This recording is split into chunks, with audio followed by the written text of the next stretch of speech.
So this video is going to start out way different than I thought it would. I was planning on this video being a normal rabbit day. I have some babies to wean and just it to be kind of like a normal low-key video, but I have some really bad news. So I came in the rabbitry and I noticed Henwin, who had just given birth like 2 days ago, her nest was a lot of the fur and stuff was dug out of the nest, and I reached in there and all the babies were cold. Now, Henwin has already had her first litter, and they're 4 weeks old, and they're being weaned, and they're just great. She did a great job with them. She was a great mama. But her second litter, who was only a few days old, she's been doing this really weird thing where she buried them really well, how a mama should, the first day, and then later that night she would unbury them. Like, she was like, oh, that's too much bedding in there, and then she'd bury them back up the next day. So it was like she was going back and forth between a lot of bedding and a little bedding, and during that process, she was taking out some of the fur. She accidentally pushed out a baby or two, but luckily I was there to put them back in. But she's just been being really weird this litter. And so I come in and all the babies are cold, so I rush them inside. I put them on a heating pad and I'm using a blow dryer, and most of them aren't waking up. They have blood pooled in their nails, which means their heart has stopped pumping. And I'm kind of sad, but a few of them look like maybe they haven't had their blood pooling for a while yet. And so one of them starts moving. And I'm like, yay, so happy because at least one of them's moving. None of the other ones are alive looking at all. They're all dead and they're warming up fine, but they're just still not moving. But one baby finally warmed up and I was so excited. One of the things you can do to help a baby bunny who's just waking up from being super cold is petting it and stimulating it so it's like, oh, babies and mom and stuff, so it like keeps continuing to move and stuff. So I was petting it and it was trying to suck on my finger. So I'm like, oh, this baby must be hungry. It was kind of skinny. So I was like, oh, I better go feed it. So I brought it into Henwin and I did several positions. I put her in a box with the baby. I flipped her upside down. I held her still right side up. And the baby had like his mouth. I pushed the baby's mouth and nose on this teat, but he didn't open his mouth. It was like he was too weak, or something was the matter with him. I don't know if he had brain damage because of the being cold for so long, but he wouldn't eat when he had like the most opportunity. So all the babies are still inside and on a heating pad. The one alive one is just, sitting there. He didn't want to eat and he is acting really weird, so I don't know if he's going to survive or not, but the other ones are still dead, but we're just going to make sure they're all warmed up just in case. And Lolo and Ivy's babies haven't been doing well either. Lolo and Ivy haven't been feeding them. They're old enough to come out of the nest box, so they were coming out. And Ivy has stopped feeding them. Well, she wasn't really doing a good job of feeding them anyway. And then Lolo, I've had to force feed her on her babies because she just isn't feeding them by herself. So now Lolo is nursing her and Ivy's babies. And yeah. So the first batch of babies of the season were great. We had 3 litters, all amazing, so excited, perfect, they were great. But this second batch of babies is not going so well. But hopefully this third batch that's coming up soon will be much better.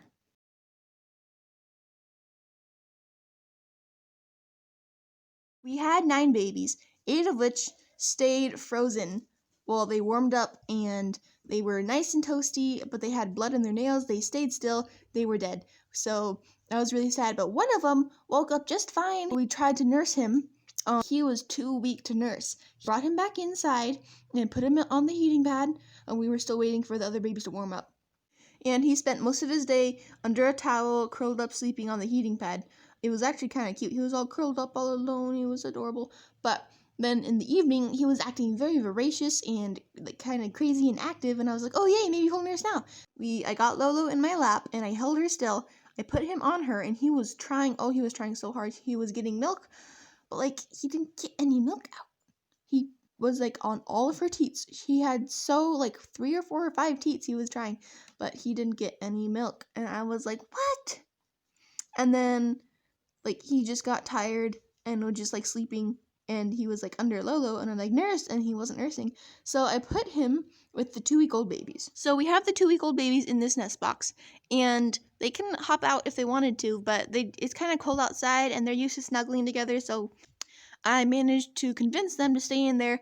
I piled them all up and I was like, oh, isn't it so warm? And they're like, oh, yeah, it's warm. So they've been staying in there pretty well. One or two eventually will hop out and then they'll hop back in. But there've always been at least 2 or 3 babies in there to keep this little guy warm. So he survived the night just fine. He is much smaller than them, but he wasn't, he was okay. He didn't get crushed or anything. Next morning, I come out, I find him alive. Yay! Everyone's doing good. So I bring Lolo into these babies, force her. Some of them were already kind of full from last time, so I just took him and then one other one who was really not doing very good.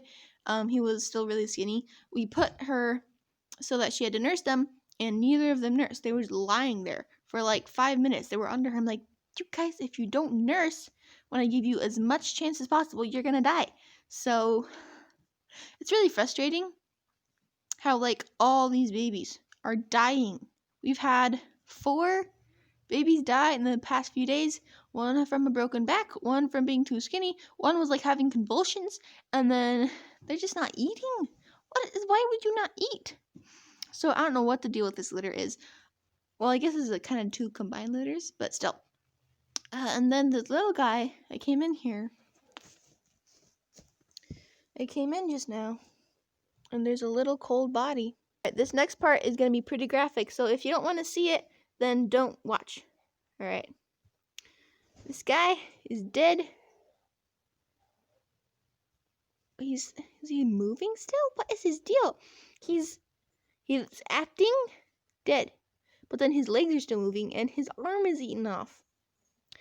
I don't know what. So he had every opportunity to nurse, every opportunity to stay warm, but he's cold, and I don't know if he's dead though, and his arm's eaten off. So I'm not even gonna bother warming him up. I'm just gonna cut his head off because I don't want this guy to feel all this pain. He's probably, I don't know what the deal is with him. I'm gonna go put him out of his misery and I'll be right back. So now we have 5 or 6 rabbits who are 2 weeks old left in the colony. No newborn babies. No 11 babies who are we supposed to have. We only have 5 or 6 left. 3 or 4 of them are nice and full. They're doing good. 1 or 2.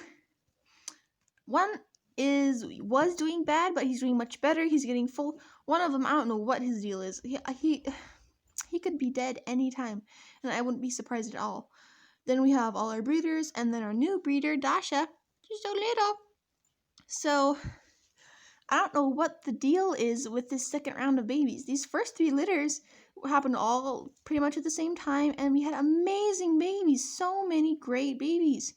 The only difference I can think of between these first litters and these second litters were that we had older babies being with the little babies. So maybe, I don't know what Ivy's excuse is though, because she had a nest that she was burying and she wasn't feeding her babies at all. But she did not have the best nest box, and that's how she lost half her litter, is they crawled out too early.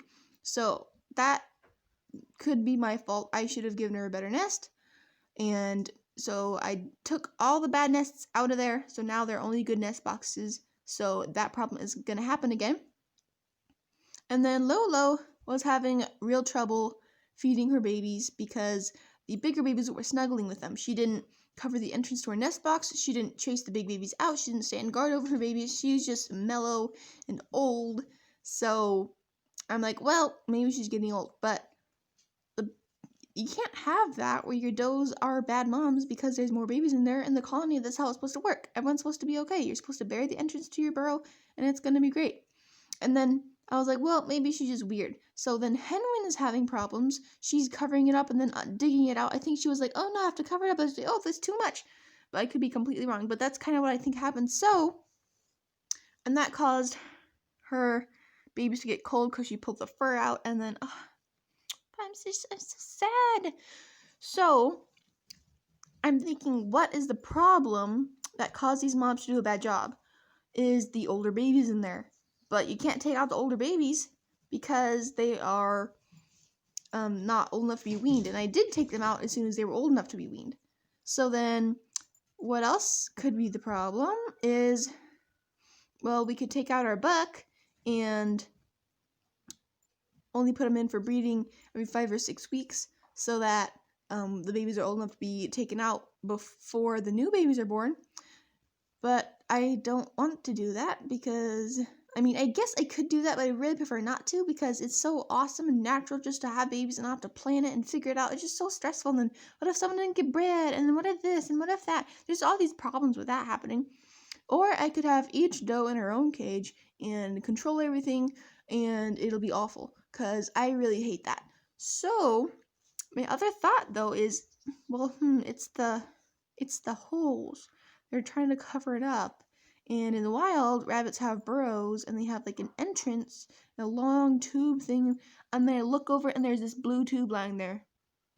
And I look over the nest box holes. What if I could fit the blue tube inside the nest boxes? So here is my genius plan nest box 1.0. I took a nest box we already had with a hole cut out. I had to make the hole a little bigger. I had a big green tube that I cut in half, and I shoved it and then tied it with wire to the nest box. So now there's a slope. So the mom rabbit goes in, has her babies, and then feeds them or does whatever she needs to do, comes out. She can bury the entrance of this without getting it into her babies. So we can bury out the entrance like this. Ugh, no babies can get in now. See, it's all buried up. No one can get in. Stuff it in there if we need to. Oh, yeah. So now, no 4-week-old babies can get in there to bug the babies. And then, oh, it's time to feed them. Dig it out.